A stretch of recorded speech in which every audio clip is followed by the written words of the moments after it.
스가랴 12장. 스알디엘의 아들 수룹바벨과 예수아와 함께 돌아온 제사장과 레위 사람은 이러합니다. 스라야와 예레미야와 에스라와 아마랴와 말룩과 핫두스와 스가냐와 루흠과 무레목과 이또와 긴느도이와 아비야와 미야민과 마아디아와 빌가와 스마야와 요아립과 여다야와 살루와 아목과 힐기야와 여다야입니다. 이들은 예수아 때의 제사장과 그 동료들의 지도자입니다.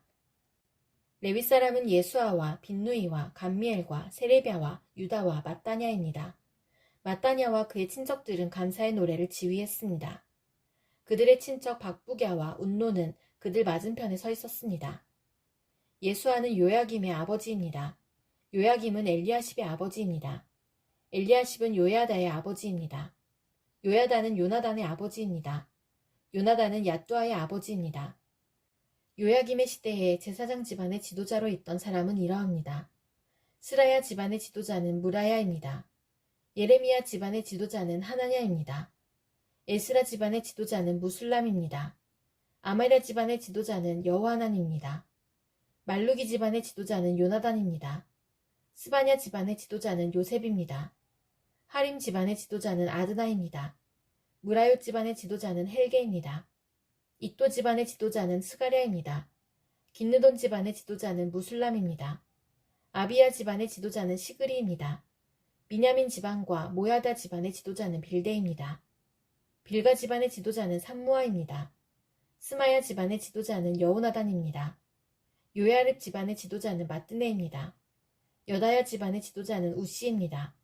살레 집안의 지도자는 갈레입니다. 아목 집안의 지도자는 에벨입니다. 힐기야 집안의 지도자는 하사비아입니다. 여다야 집안의 지도자는 느다넬입니다. 레위 사람과 제사장 집안의 지도자들의 이름이 명단에 기록되었습니다. 그들의 이름이 명단에 기록된 때는 엘리야십과 요야다와 요하난과 얏두아의 시대입니다. 그들의 이름은 페르시아 왕 다리오 때에 기록되었습니다. 레위 사람들 가운데서도 각 집안 지도자들의 이름이 역사책에 적혀 있습니다. 그들의 이름은 엘리야십의 아들 요하난 때까지 기록되었습니다. 레위 사람들의 지도자는 하사비아와 세레비아와 감미엘의 아들 예수아와 그들의 동료들입니다. 동료들은 그들의 맞은편에 섰습니다. 한 무리가 하나님께 찬양과 감사를 드리면 다른 무리가 그것을 받아서 하나님께 찬양과 감사를 드렸습니다. 그것은 하나님의 사람 다윗이 명령한 것이었습니다. 성문 곁에 창고들을 지킨 문지기는 마따냐와 박부갸와 오바댜와 무술람과 달몬과 악굽입니다. 그들은 예수아의 아들 요야김의 시대에 일했습니다. 예수아는 요사닥의 아들입니다. 그들은 총독 느헤미야와 제사장이자 학자인 에스라의 시대에도 일했습니다. 예루살렘 성벽을 하나님께 바치는 예배를 드리게 되었습니다. 사람들이 레위 사람들을 그 살던 곳에서부터 예루살렘으로 데려왔습니다. 데려온 이유는 성전을 바치게 된 것을 기뻐하며 감사의 노래를 부르고 제금과 비파와 수금을 연주하며 하나님을 찬양하기 위해서였습니다. 노래하는 사람들도 예루살렘 주변과 느도바 사람들의 마을에서 왔고 백길갈과 게바와 아스마의 땅에서도 왔습니다. 노래하는 사람들은 예루살렘 주변에 마을을 지어놓고 살았습니다. 제사장과 레위 사람들은 자기 몸을 깨끗하게 한 후 백성과 성문과 성벽을 깨끗하게 했습니다. 나는 유다의 지도자들을 성벽 꼭대기로 올라가게 했습니다. 그리고 두 팀의 합창단을 세워 감사의 노래를 부르게 했습니다. 한 합창단은 성벽 오른쪽 꼭대기, 곧 거름문 쪽으로 걸어갔습니다.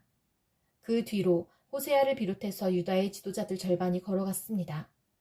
아사랴와 에스라와 무술람과 유다와 베냐민과 스마야와 예레미야도 그 뒤를 따랐습니다.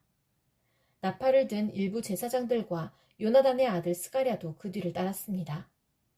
요나단은 스마야의 아들이고 스마야는 마따냐의 아들입니다. 마따냐는 미가야의 아들이고 미가야는 삭굴의 아들이고 삭굴은 아삽의 자손입니다. 스가랴의 동료들 곧 스마야와 아사렐과 밀랄레와 길랄레와 마에와 느다넬과 유다와 하나니가 그 뒤를 따랐습니다. 그들은 하나님의 사람 다윗의 악기를 연주하는 사람들입니다. 학자 에스라가 그들 앞에서 걸었습니다. 그들은 샘문에서부터 비탈진 성벽 계단을 타고 다윗의 성 쪽으로 곧장 올라갔습니다. 그들은 다윗의 집을 지나 동쪽의 물문까지 갔습니다. 다른 합창단은 왼쪽으로 돌아갔습니다. 나는 백성 절반과 더불어 성벽 위로 그들 뒤를 따랐습니다. 우리는 가마 망대에서부터 넓은 성벽까지 갔습니다. 우리는 에브라임 문을 지나 옛문을 거쳐 물고기 문으로 갔습니다. 그리고 하나넬 망대와 한메아 망대를 지나 양문까지 갔다가 경비대 문에서 멈추었습니다. 두 합창단은 하나님의 성전에서 자리를 잡고 섰습니다.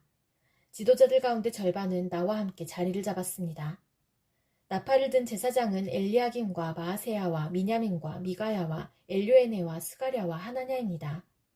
거기에 마아세야와 스마야와 엘라살과 우시와 여호하난과 말기야와 엘람과 에셀도 있었습니다. 합창단은 예스라이라가 이끄는 대로 노래를 불렀습니다. 그날 백성들은 제물을 많이 바쳤습니다. 하나님께서 기쁨을 주셨기 때문에 그들은 즐거워했습니다. 여자와 아이들도 기뻐했습니다. 예루살렘에서 기뻐하는 소리가 멀리까지 퍼졌습니다. 그때 지도자들이 창고를 맡을 사람들을 세웠습니다. 그 창고는 예물과 첫 열매와 백성이 힘써 일에 얻은 것의 10분의 1을 보관하는 곳입니다. 율법에서는 마을 주변의 밭에서 난 것 가운데서도 제사장과 레위 사람들의 몫으로 얼마를 가져와야 한다고 가르치고 있습니다. 유다 백성은 제사장과 레위 사람들을 위해 기쁜 마음으로 바쳤습니다. 제사장과 레위 사람들은 하나님을 섬기는 일과 부정한 것을 깨끗하게 하는 일을 했습니다. 그리고 노래하는 사람과 문지기들도 다윗과 그의 아들 솔로몬이 명령한 대로 일했습니다. 옛날에 다윗과 아삽의 시대에도 노래하는 사람들의 지도자가 있었습니다. 그때도 하나님께 드리는 찬양과 감사의 노래가 있었습니다. 수룹바벨과 느헤미야의 시대에도 마찬가지입니다. 모든 이스라엘 백성은 노래하는 사람과 문지기들에게 쓸 것을 주었습니다. 레위 사람들을 위해서도 쓸 것을 따로 남겨두었습니다. 레위 사람들은 또 아론 자손의 몫을 따로 남겨두었습니다. 느헤미야 13장. 그날에 그들은 모세의 책을 백성에게 읽어주었습니다. 그러다가 그 책에 암몬 사람이나 모압 사람은 하나님의 회중에 참석할 수 없다고 적힌 것을 알게 되었습니다. 암몬 사람과 모압 사람은 이집트에서 탈출하여 나온 이스라엘 백성을 음식과 물을 가지고 따뜻하게 맞아들이지 않았습니다. 오히려 그들은 발람을 고용해서 이스라엘을 향해 저주하게 했습니다. 그러나 우리 하나님께서 그 저주를 복으로 바꾸어 주셨습니다. 백성은 이 가르침을 듣고 이스라엘 가운데서 모든 외국인을 구분해 놓았습니다. 그 일이 있기 전에 제사장 엘리야십은 하나님의 성전 창고를 맡고 있었습니다. 엘리야십은 도비야와 가깝게 지냈습니다. 엘리야십은 도비야가 큰 창고 가운데 하나를 쓰도록 허락했습니다. 그 방은 성전에서 쓸 곡식 제물과 향과 그릇과 곡식의 11조와 포도주와 기름을 보관하던 곳입니다. 그 물건들은 레위 사람과 노래하는 사람과 문지기들의 것이며 제사장에게 주는 예물로 쓰였습니다. 그 일이 일어났을 때에 나는 예루살렘에 없었습니다. 나는 바빌론 왕 아닥사스다에게 돌아가 있었습니다. 내가 왕에게 돌아간 때는 그가 왕으로 있은 지 32년째 되는 해입니다. 얼마 뒤에 나는 왕에게 예루살렘으로 돌아가게 해달라고 말했습니다. 나는 예루살렘으로 돌아왔습니다. 돌아와서야 엘리야십이 저지른 나쁜 일에 대해 알게 되었습니다. 엘리야십은 도비야에게 성전들에 있는 방 하나를 내어준 것입니다. 나는 너무나 화가 났습니다. 나는 도비야의 물건을 모두 방 밖으로 내던지고 사람들을 시켜 그 방을 깨끗이 하도록 했습니다. 그런 다음에 하나님의 성전에서 쓸 그릇들과 곡식 제물과 향을 다시 들여놓았습니다.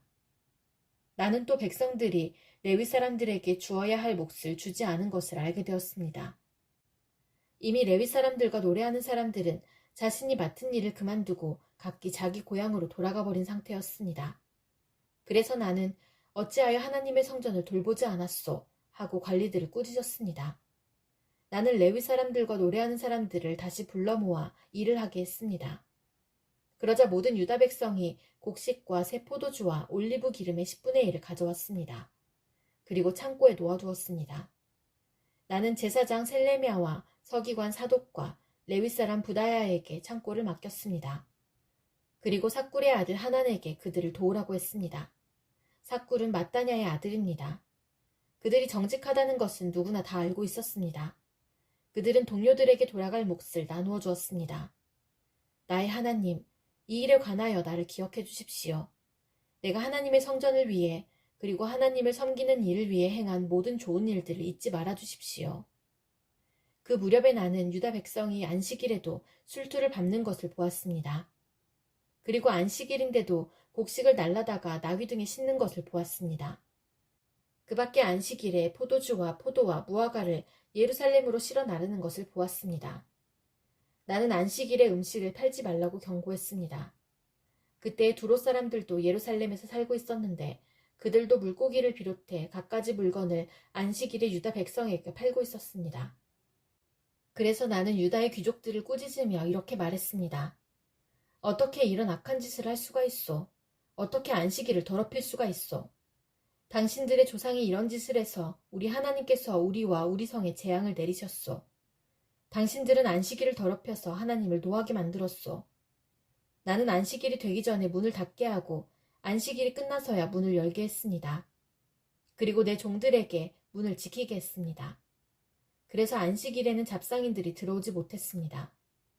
상인들과 갖가지 물건을 파는 사람들이 예루살렘 밖에서 잠을 자는 일이 한두 번 있었습니다. 그래서 나는 그들에게 경고했습니다. 어찌하여 성벽 앞에서 잠을 자는 거요? 한 번만 더 그랬다가는 쫓아내고 말겠소. 그 일이 있은 뒤로 안식일에는 그들이 나타나지 않았습니다. 나는 레위 사람들에게 몸을 깨끗이 하라고 명령했습니다. 또한 성문을 지켜 안식일을 거룩하게 지낼 수 있게 하라고 말했습니다. 나의 하나님, 이 일로 인해 나를 기억해 주십시오. 주의 크신 사랑으로 나를 불쌍히 여겨주소서. 그 무렵에 나는 또 유다 남자들이 아스돗과 암몬과 모압의 여자들과 결혼한 것을 알았습니다. 그들 자녀의 절반은 아스돗 말이나 다른 나라 말은 하면서도 유다 말은 하지 못했습니다. 나는 그런 사람들을 꾸짖으며 저주했습니다. 나는 그들 가운데 몇 사람을 때리고 머리털을 뽑았습니다. 나는 그들에게 하나님의 이름으로 맹세하게 했습니다. 나는 이렇게 말했습니다. 당신들의 딸을 외국인의 아들과 결혼시키지 마시오. 외국인의 딸을 당신이나 당신 아들의 아내로 삼지 마시오. 이스라엘의 솔로몬 왕이 죄를 지은 것도 바로 그런 외국인 여자 때문이었소. 그 어떤 나라에도 솔로몬 같은 왕은 없었소. 솔로몬은 하나님의 사랑을 받은 사람이요. 그리고 하나님께서는 솔로몬을 온 이스라엘의 왕으로 삼으셨소. 그런데도 외국인 여자 때문에 솔로몬은 죄를 짓고 말았소. 당신들은 이런 악한 짓을 함으로써 하나님께 복종하지 않고 있어. 당신들은 외국인 여자와 결혼함으로써 우리 하나님께 죄를 지었어. 대제사장 엘리야십의 아들 요야다의 아들들 가운데 하나가 호론 사람 산발렛의 딸과 결혼했습니다. 그래서 나는 그 요야다의 아들을 내 앞에서 쫓아냈습니다. 나의 하나님, 그들을 잊지 말아 주십시오. 그들은 제사장 자리를 더럽혔습니다. 그들은 제사장과 레위 사람의 약속과 맹세를 어겼습니다. 그래서 나는 외국의 모든 부정한 것으로부터 그들을 깨끗이 했습니다. 그리고 제사장과 레위 사람들에게 해야 할 임무를 맡겨서 저마다 자기 할 일을 하게 했습니다. 그리고 나는 정한 때에 나무와 첫 열매를 제단에 가져오게 했습니다. 나의 하나님, 나에게 은혜를 베풀어 주소서. 나를 기억하시고 복을 주소서.